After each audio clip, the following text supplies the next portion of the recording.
The following is a special presentation of Tony Kurre Radio. Welcome back to the UAB Director's Chair.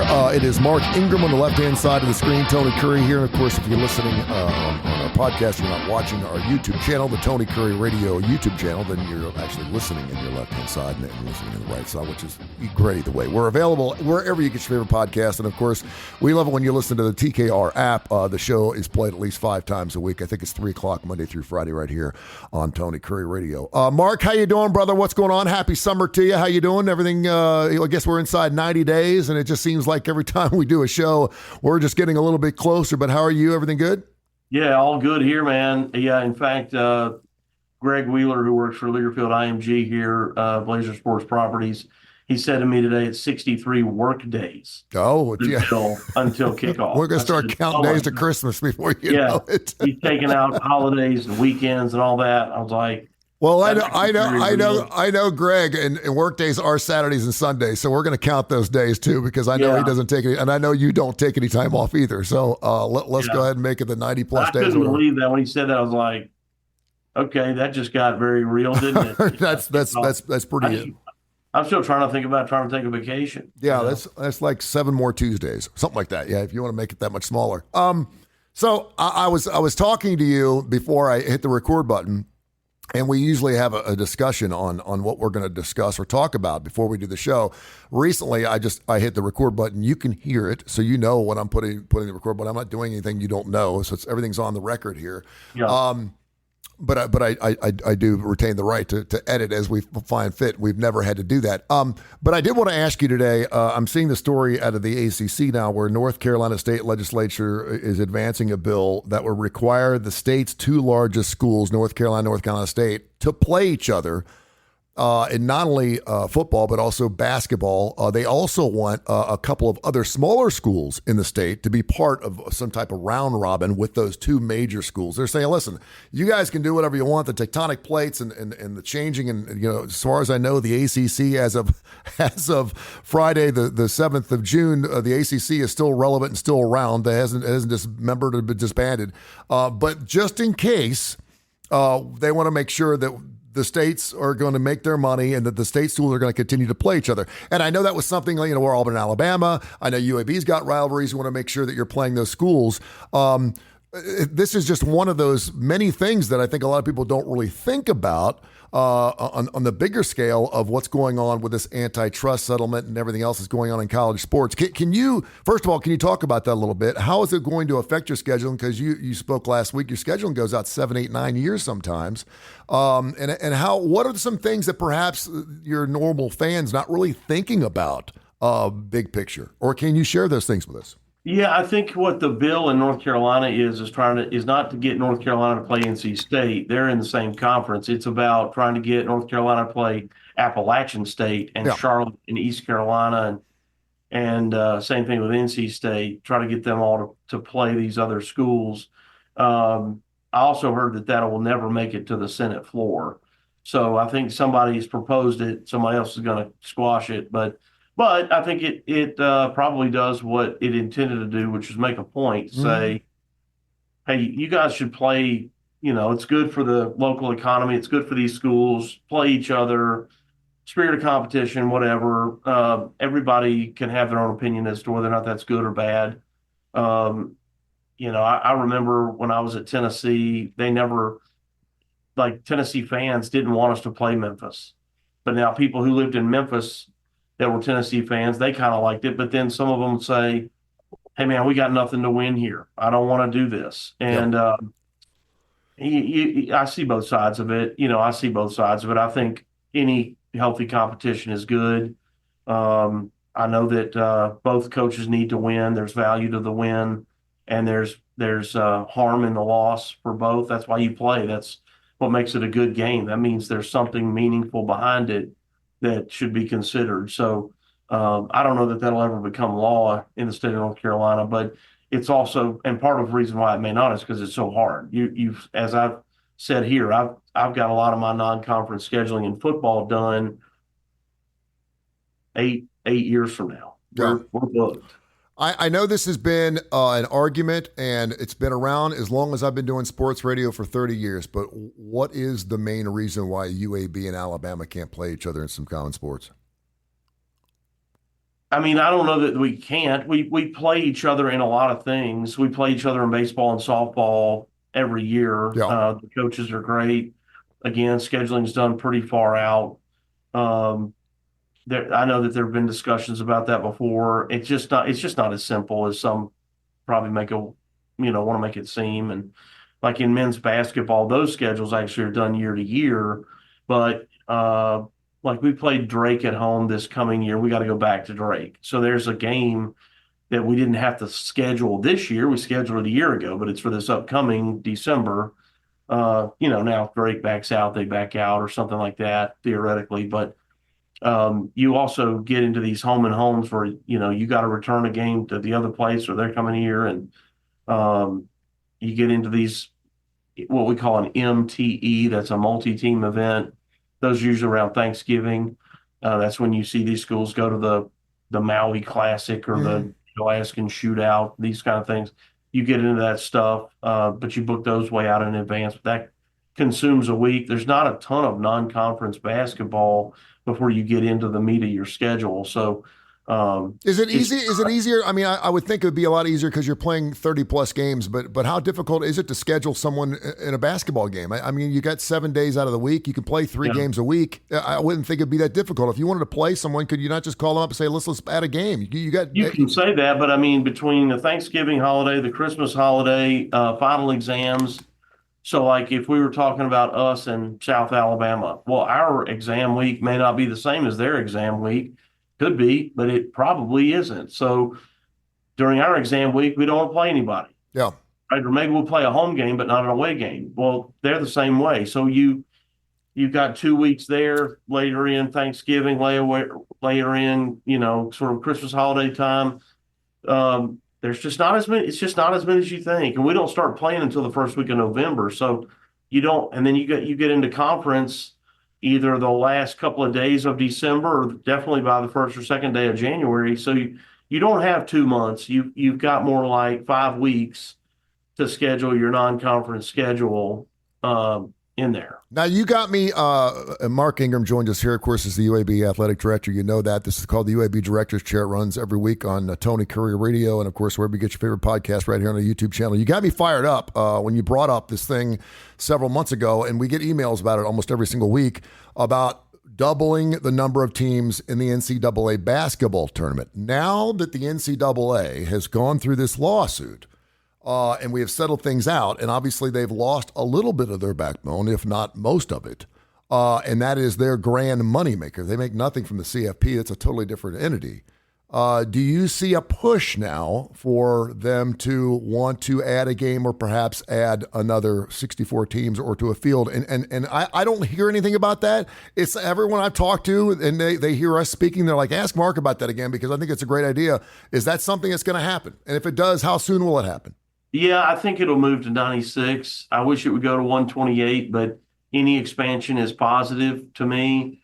What we've talked about here before is that 84 or 86 teams in football get to go to a bowl game, and that's out of 130 teams, but only 68 get to go to the basketball tournament, and that's out of 350 teams. Crazy. Yeah. And so the coaches and our programs are so heavily measured on that success. In football, if you get to a bowl game, while that may not be like you won the national title, depending on your program, it is a marker for some level of success. Did you go to a bowl game? Did you win that bowl game? Mm-hmm. These are things that coaches are measured on.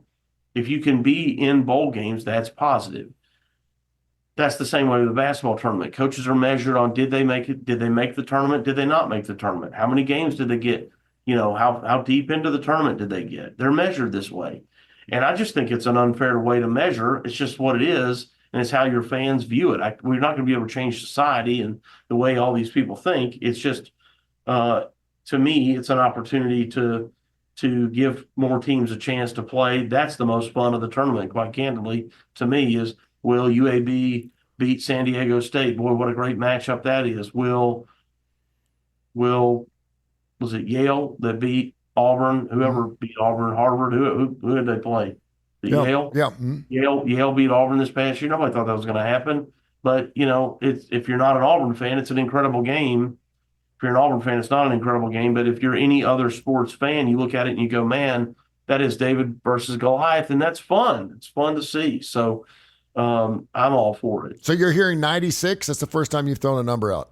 That's what I'm hearing, is that the discussion is around moving to 96. And so you're adding basically another half of a field. Yeah. Do you have any idea how that would work?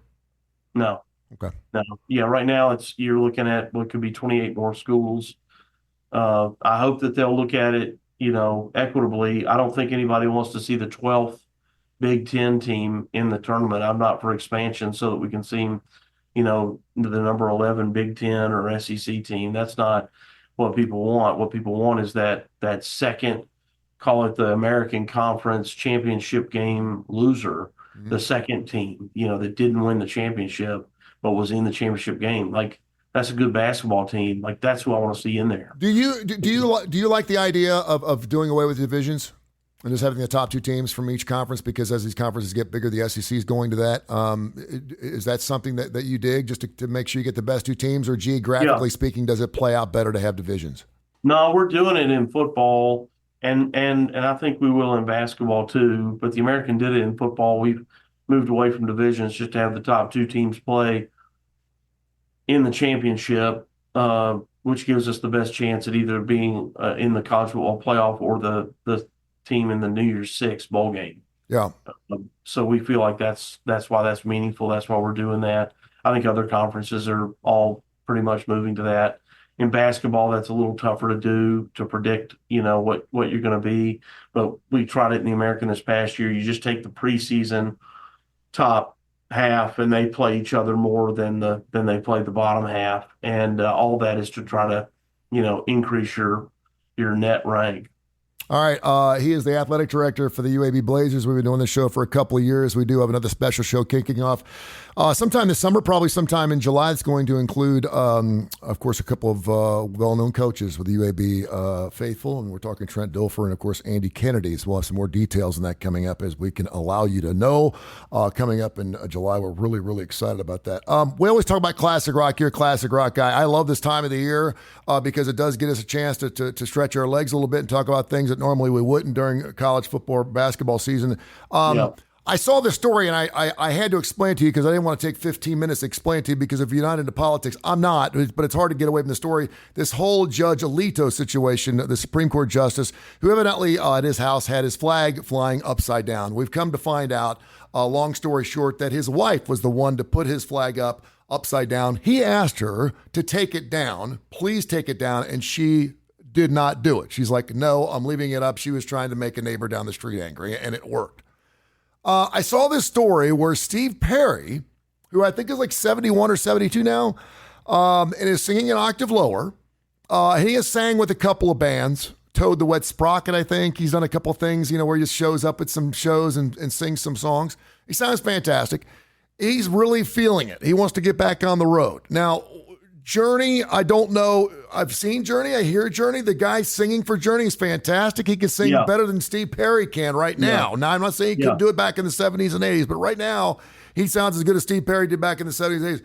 So I don't know. I don't know if I'd want, first of all, if Steve Perry came out, would you want to keep the same Journey you have now, or would you want Steve Perry going back to Journey, knowing that it's not going to sound as good as it does now? What would you like? I'd love to see Steve Perry. I mean, but the guy that's singing, I don't know his name other than the guy that's, singing for him. He's terrific. Yeah. I don't know his name, and I can't believe I don't know his name, but he sounds, it's like he does a better Steve Perry than Steve Perry does Steve Perry. Mm-hmm. And, but, Steve is who he is, and you'd like to see the real guy, the real deal. I'd love if he would get back with Journey. I doubt that will happen. We talked a little bit about that. I doubt that will happen. But I'd be all for seeing Steve. I think he's one of the all-time greats. Well, and then again, Steve did go on the road as a solo artist for a very brief period of time. There was a lot of talk that he didn't like the road at all, and that's why he got off the road, but evidently that's not true. What I'm hearing is that his girlfriend, Sherry Swafford, and that Oh Sherry song was about her. She actually came into the band in the fold, and she was kind of like Journey's Yoko Ono back in '86 when they had the Raised on Radio thing. And she was the one that was like, Steve, you don't need to be doing this anymore. Get off the road. You are the band. These other guys, knuckleheads, are just taking advantage of you, blah, blah, blah, blah. And it kind of broke the band up. That's what Jonathan Cain's saying. So where am I going with this? Women in our lives, we know how important they obviously are. You're a married man. Women are wonderful. We couldn't live without them. I'm not going to go that route. I've been married and I've been through the whole 9 yards. But when you're talking about, and you can go any direction you want here, but I really want to get your thoughts on this because I see how supportive your wife is of what you do. You got to, sometimes you're out 4 or 5 nights a week watching sporting events. And I always see your family with you. And I think it's family. Your dynamic is wonderful. And sometimes there's just things you got to do, particularly if you're in the sports world. I mean, there's guys that got to play football on Easter Sunday. We saw what happened with Tom Brady. With his wife, she sat there and said, I want you to retire. He retires. He comes back. They divorce. He only got 1 more year out of it. It seems weird to me that in a sense, he gave up his marriage for 1 year of football. Basically, that's what it came down. You mentioned Tiger Woods off air, and certainly his situation with his wife at the time. Coaches, do you have wives that have a say in some things? I know your eyebrows go up. I know when a coach gets a jobbing opportunity, obviously he's going to ask his wife. Miss Terry's obviously a big part of what Nick Saban does. We know that. They're very, very close, been married forever, and that's a wonderful relationship thing. But can you share any stories, or are there any stories where it's funny because we think of these men and they're strong and they're football and this is the way it's going to be and we're sweating and all of a sudden we have a little lady at home saying, that's not the way it's going to be, little man. You just sit your butt down, eat your chicken and go to bed. And you're like, okay. Can you share any stories of like that and where women play into sports and how men do what they do? I don't know how else to ask that question. Well, I think, the relationships we have, whether it's with our spouse or a friend, you're only as good as the company you keep, right? And that is an important part of our existence, and how you perform at your job oftentimes is largely impacted by whether it be your spouse or a close friend. They've kept you out too late, running around, or you got in some argument before you left the house, whatever. But, Amy, my wife, is very supportive. She gives me great advice. That's one of her great strengths, is she gives great advice to people. I hear her giving advice to her friends. People come to her for advice because she gives great advice. She gives great advice to our kids. And if I don't mess it up, 3 weeks from today, I don't want to get cocky, but it'll be wedding anniversary, 27 years. Wow. If I don't mess it up, that's awesome. Over the next 3 weeks. Congratulations. So 3 weeks today. And she's an incredible athletic director spouse, no question. But when you're hiring a coach or the president's hiring an athletic director, to me, I've heard many times over, you're hiring a package. And that package is yes, the employee, but it's the family that comes with them. What is our campus community gaining here? We're adding this person, but it's really these people. It's this whole package of people. And yeah, I've had coaches with wives who were just fantastic. They added a lot to our campus, added a lot to our department. They're warm and welcoming themselves. They're inviting. They're respectful. And then I've had some that are the complete opposite, train wrecks. That they're just they're hard to deal with. They complain about all kinds of stuff. And you at some point, like you got employees come to you, go, I don't work for that person. Yeah. Why am I doing what they? I'm like, I know. I had one time a coach's spouse get upset because during the game they had a suite at the game, and I guess the caterer near the end of the fourth quarter, came and started, picking up and cleaning up, and she just chewed me out. I just happened to be walking down the hall about the fact that they did that, and I was like, "Well, I didn't take any of it. You need me to go get the rest of those sausage balls? Like, what do you?" Sorry, but it was just like but the way it was pitched. I'm not doing a very good job explaining this, but the way it was pitched to me was, like I had come in and eaten up all their food, and that she was just so irate about it. But you just never know. Some are just glad to be there, and some think that they basically are in charge, and they're gonna pick out the music that comes on at the game. And I don't like those uniforms. You're like, whoa, you can like or not like whatever you want. You don't work here.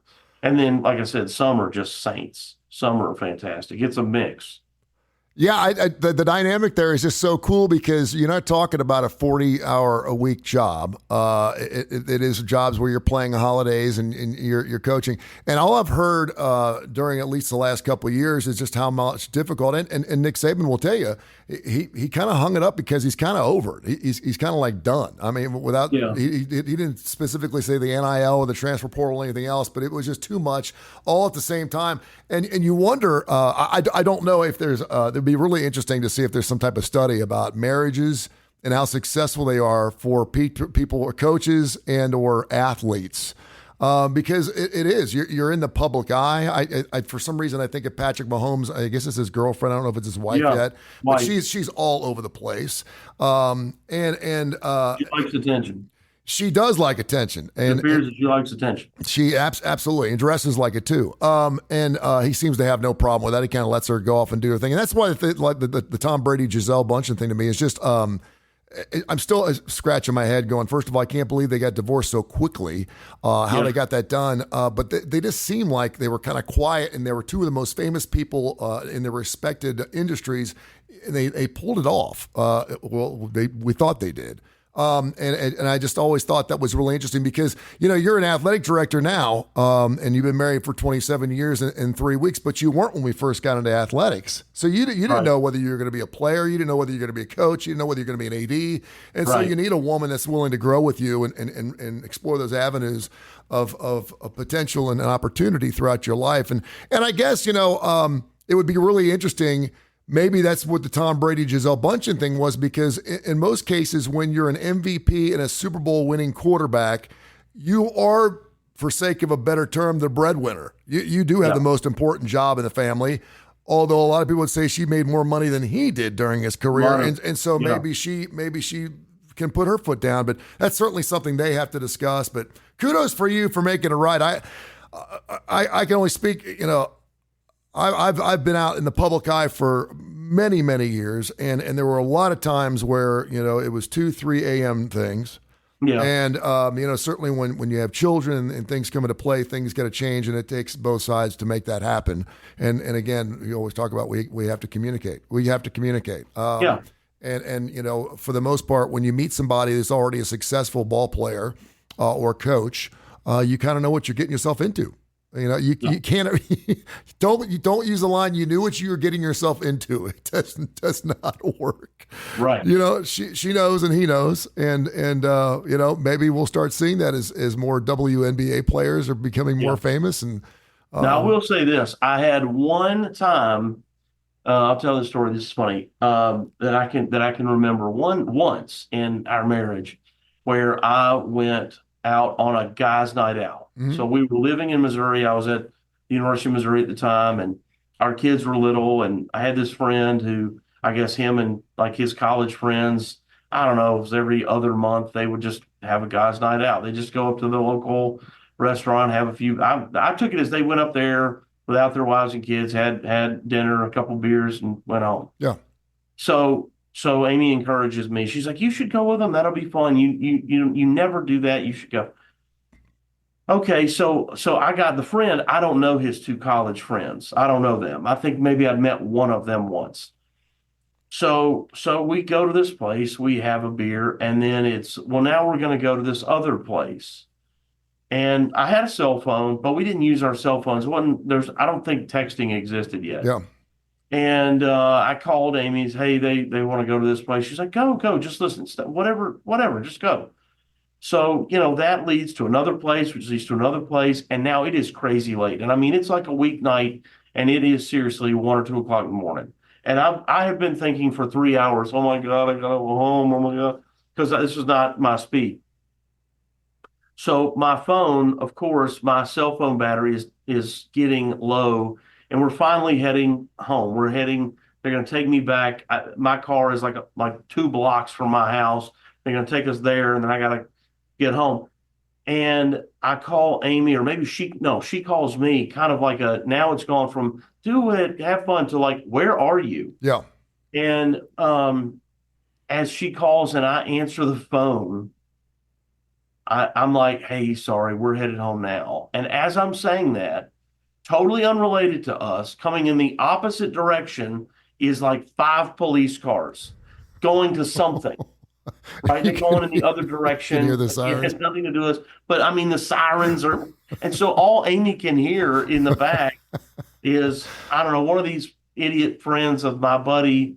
He's being loud and obnoxious. And I'm trying to cover up the phone, and this woo, woo, woo. And she's like, oh my God, what is happening? I was like, no, that's not us.